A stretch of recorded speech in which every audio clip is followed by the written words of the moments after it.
Iniciamos mais um podcast Filosofia e Catolicidade, pílulas de sanidade para ouvir no trânsito.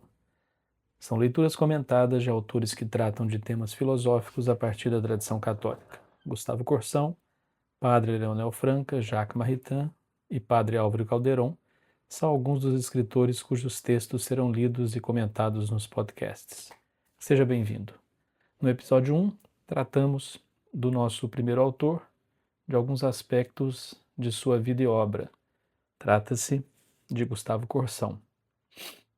Hoje entraremos no episódio 2 com a leitura comentada do artigo A Matéria, essa desconhecida, de Gustavo Corsão, um artigo publicado originalmente no Diário de Notícias em fevereiro de 1960. A edição que nós usaremos é a da editora Permanência, que foi publicada em 2012 e reúne alguns artigos de Gustavo Corsão, publicados na imprensa, no Diário de Notícias, este especificamente, no jornal O Globo, no jornal Estado de São Paulo e em outros periódicos em que o nosso autor publicou artigos para público amplo, no entanto, com objeto filosófico, geralmente com orientação aristotélico-tomista ou tomista.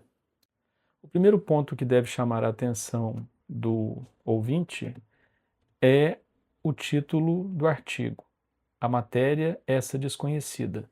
Nós entenderemos, quando fizermos a leitura do artigo, o porquê de Gustavo Corsão ter utilizado este termo, essa desconhecida, para tratar de matéria. Afinal, nós temos no nosso senso comum, na nossa concepção não filosófica da realidade, uma maneira de compreender a matéria que é bastante tributária de um modo como ela foi concebida entre os vários modos pelos quais ela foi concebida durante a história das ideias ou durante a história da filosofia.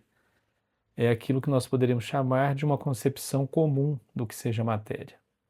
Para que nós possamos compreender, antes de adentrar o texto, esta concepção comum de matéria, que é a nossa concepção do dia a dia, de algo que tem uma extensão e uma dureza e, de certo modo, em alguns casos, uma impenetrabilidade, ou se ela tem uma penetrabilidade, como é o caso de uma gelatina, ou de um elástico, ela é sempre algo tocável. Essa é uma concepção comum do que seja a matéria. Então a questão histórico-filosófica que nós devemos colocar é: de onde vem essa concepção de matéria? Qual a raiz ou quais as raízes filosóficas dessa concepção de matéria como extensão?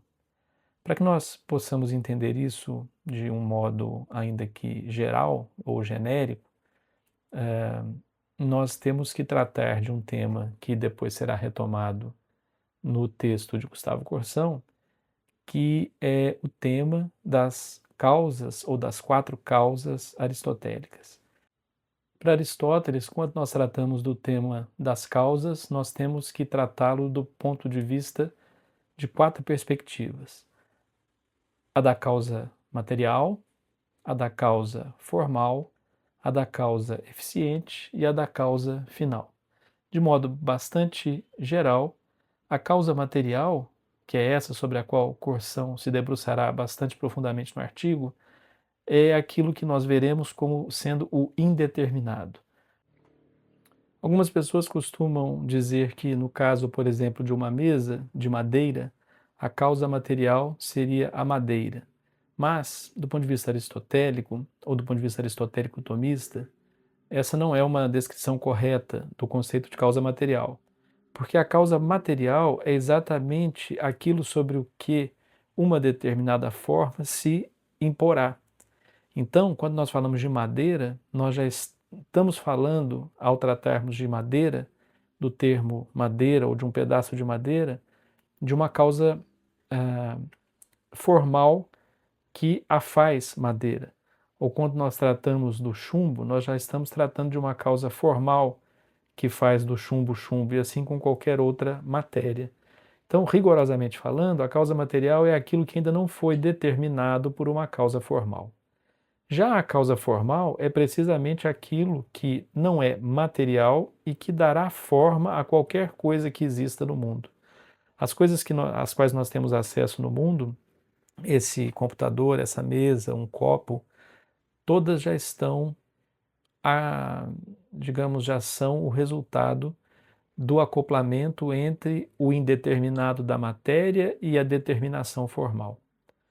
A causa eficiente é precisamente a razão pela qual, ou aquilo que faz com que a causa material ganhe a forma. Então, por exemplo, no caso de uma mesa de madeira, em que nós já temos uma causa formal, madeira, na coisa a partir da qual será feita a mesa, nós temos um carpinteiro, que é a causa eficiente e que introjetará uma outra forma nessa forma madeira e dará a essa nova, a essa matéria a forma mesa. E assim com um copo e assim com qualquer outro objeto que nós tenhamos à nossa frente. E finalmente, a causa final, que é aquilo para o que a coisa tende, a razão pela qual a coisa existe. No caso, por exemplo, de uma faca, a razão pela qual ela existe é cortar. E a razão pela qual uma semente existe é tornar-se árvore. A razão pela qual um animal existe é viver conforme a sua natureza de animal. A razão pela qual o homem existe é viver para a sua finalidade, que é a felicidade, conforme a sua alma racional. Existe também um sentido mais profundo do termo causa final, que seria a tendência mais imediata para a qual a coisa tende. Mas não entrarei em detalhes desse sentido de causa final, para que a gente não se estenda muito nesses primeiros movimentos de raciocínio. O século XVII, especialmente com Descartes, mas não apenas com ele, transforma essa concepção das quatro causas aristotélicas em algo considerado inoperante e insuficiente e elimina entre as causas algumas delas e predomina a partir de então um sentido que redunda nesse conceito mais comum de matéria que nós vimos no início da apresentação, que é o sentido de causa material ou de matéria como sendo, ou a compreensão dos corpos como sendo apenas a compreensão da sua causa material, da sua extensão, daquilo que é, entre aspas, palpável. Para que a gente tenha uma ideia dessa concepção de matéria que, de certo modo, informa, é a base do modo como nós compreendemos o tema matéria, tal qual nós o compreendemos nesse sentido mais comum, eu vou ler algumas passagens do verbete matéria presentes na enciclopédia de Diderot d'Alembert, que é um texto do século XVIII, que tinha a pretensão exatamente de abarcar todos os temas relacionados aos assuntos até então conhecidos, e a partir da leitura desses excertos nós teremos o modo como eles compreendem a concepção aristotélica, a concepção cartesiana e etc.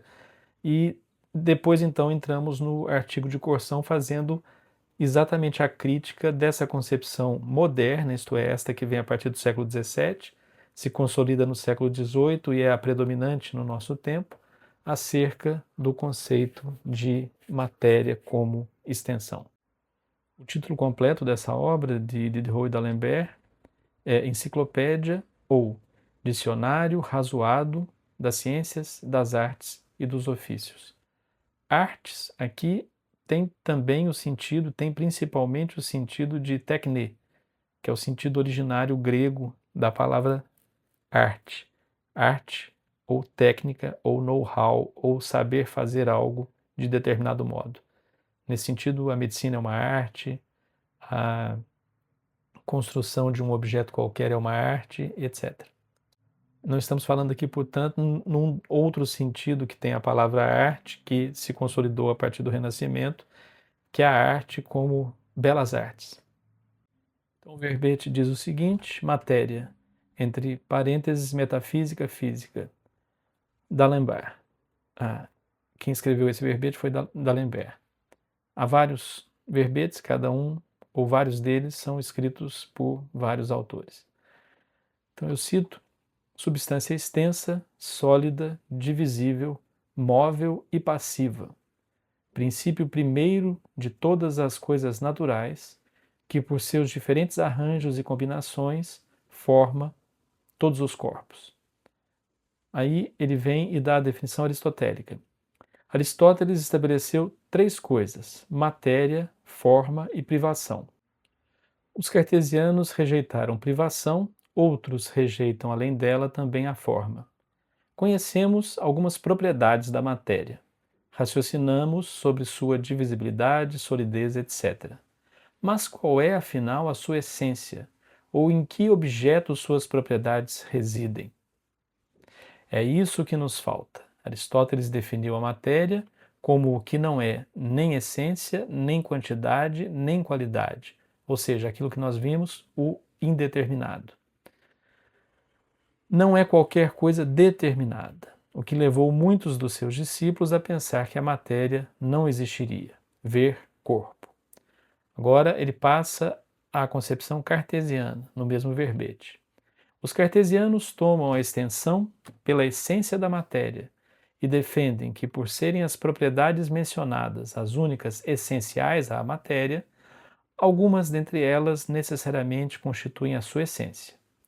E como a extensão é concebida antes de qualquer outra, e é a propriedade sem a qual nenhuma outra poderia ser concebida, concluem que a extensão constitui a essência da matéria. Vejam que interessante, eu repito, concluem que a extensão é a essência da matéria. Essa conclusão, porém, não é muito exata, pois, segundo esse princípio, a existência da matéria, como observou o Dr. Clarke, teria mais direito a constituir a sua essência do que as demais propriedades, dado que a existência é concebida anteriormente a todas as propriedades e mesmo à própria extensão. Portanto, como a palavra extensão parece dar ensejo a uma ideia mais geral do que matéria, esse mesmo doutor crê que teríamos mais razão em designar como essência da matéria essa solidez impenetrável que é essencial a toda a matéria e da qual todas as suas propriedades decorrem, evidentemente.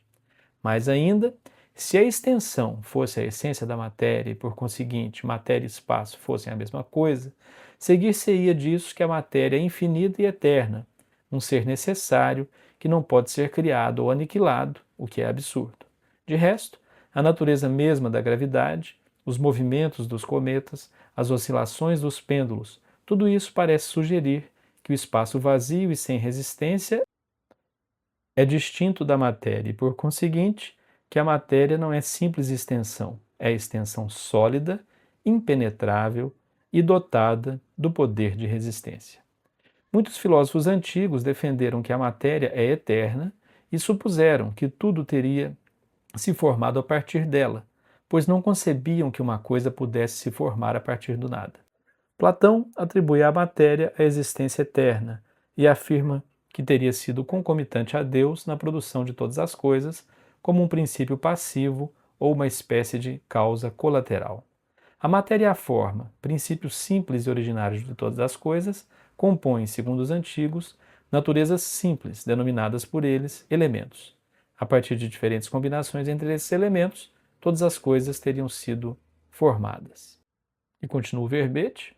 O Dr. Woodward parece ter uma opinião diferente. Segundo ele, as partes da matéria são originária e realmente diferentes entre si. A matéria, no momento de sua criação, foi dividida em diversas ordens ou gêneros de corpúsculos, diferentes entre si por substância, gravidade, dureza, flexibilidade, figura, grandeza, etc. Das diversas composições e combinações desses corpúsculos, resultam todas as variações de corpos, seja quanto à cor, dureza, peso, sabor, etc. Para Newton, o filósofo Isaac Newton, porém, todas essas diferenças resultam dos diferentes arranjos de uma mesma matéria, que ele acredita ser homogênea e uniforme em todos os corpos. O artigo continua, eu salto um excerto para ler apenas o seu final e nós podermos ir ao artigo do Gustavo Corsão e verificar em que medida ele explicita uma visão que é exatamente oposta a essa visão que veio a predominar após o século XVII e que é muito bem sintetizada nesse verbete da enciclopédia que foi produzido no século XVIII. Então eu volto a citar agora o artigo em sua parte final, relembrando o artigo matéria da enciclopédia. O Sr. Newton observa ainda que, tudo considerado, é provável que Deus, no instante da criação, tenha formado a matéria em partículas sólidas, maciças, duras, impenetráveis, móveis, dotadas de volume, figura e proporção convenientes, numa palavra, com as propriedades mais apropriadas ao fim para o qual a formou. Que essas partículas primitivas, por serem sólidas, são incomparavelmente mais duras do que qualquer corpo poroso composto por elas, que seriam tão sólidas que não poderiam ser desgastadas ou rompidas, pois não há força ordinária que seja capaz de dividir o que Deus fez indivisível no instante da criação. Enquanto permanecerem inteiras, tais partículas podem compor corpos de uma mesma natureza e textura. Mas, se vierem a se desgastar ou a se romper, a natureza dos corpos que elas compõem necessariamente mudará. A água e a terra, compostas por partículas desgastadas pelo tempo e por fragmentos delas, não teriam mais a mesma natureza que a água e a terra compostas por partículas inteiras no instante da criação. Por conseguinte, para que o universo possa subsistir, é preciso que as mudanças das forças corporais dependam exclusivamente de diferentes separações, de novas associações e de diversos movimentos de partículas permanentes. Se os corpos compostos se rompem, a ruptura não acontece na partícula sólida, mas nas regiões em que as partículas sólidas se reúnem entre si, tocando-se umas às outras num reduzido número de pontos. Ainda segundo Newton, essas partículas têm não somente a força da inércia e estão sujeitas às leis passivas dos movimentos que dela resultam naturalmente, como também são movidas por certos princípios ativos, a gravidade e o que causa a fermentação e coesão dos corpos. Não se deve ver esses princípios como qualidades ocultas, supostamente resultantes das formas específicas das coisas, e sim como leis gerais da natureza, por meio das quais as coisas foram formadas. Os fenômenos nos revelam a verdade, por mais que as causas ainda não tenham sido descobertas. Hobbes, Spinoza e outros defendem que todos os seres do universo seriam materiais e que as diferenças entre eles adviriam exclusivamente de suas respectivas modificações, movimentos, etc. Imaginam ainda que uma matéria extremamente sutil, agitada por um movimento muito rápido, poderia pensar. Ver no verbete alma a refutação dessa opinião. Sobre a existência da matéria, ver corpo e existência, fim do verbete. Então, por meio da leitura desses excertos do verbete matéria da enciclopédia, fica claro que já predomina no século XVIII uma visão de matéria não como sendo uma causa entre outras das coisas existentes, como nós vimos no caso das quatro causas em Aristóteles, em que pelo menos a causa formal não tem nenhuma materialidade, a causa final não tem nenhuma materialidade nesse sentido de extensão, muito menos no sentido aristotélico de algo indeterminado, mas tem outros sentidos. Então esses sentidos da palavra, da expressão, do conceito causa, são retirados de campo e permanece, ainda que de modo não muito bem definido, uma compreensão do conceito de matéria como sendo o equivalente à extensão, como sendo o equivalente a algo que tem uma solidez, uma figura e uma composição, e que as coisas que nós dizemos materiais seriam simplesmente a expressão dessas coisas extensas. E o que não seria material seria a expressão de outras coisas que não essas coisas extensas, como, por exemplo, o vazio entre duas coisas materiais no universo. Como esse episódio já ficou muito longo, com 20 minutos, eu inicio a leitura do artigo do Gustavo Corsão, que nós iniciaríamos nesse episódio 2, para o próximo episódio, e então eu retomo alguns conceitos que nós desenvolvemos neste modo bastante breve e passo à leitura comentada do referido artigo, a matéria essa desconhecida.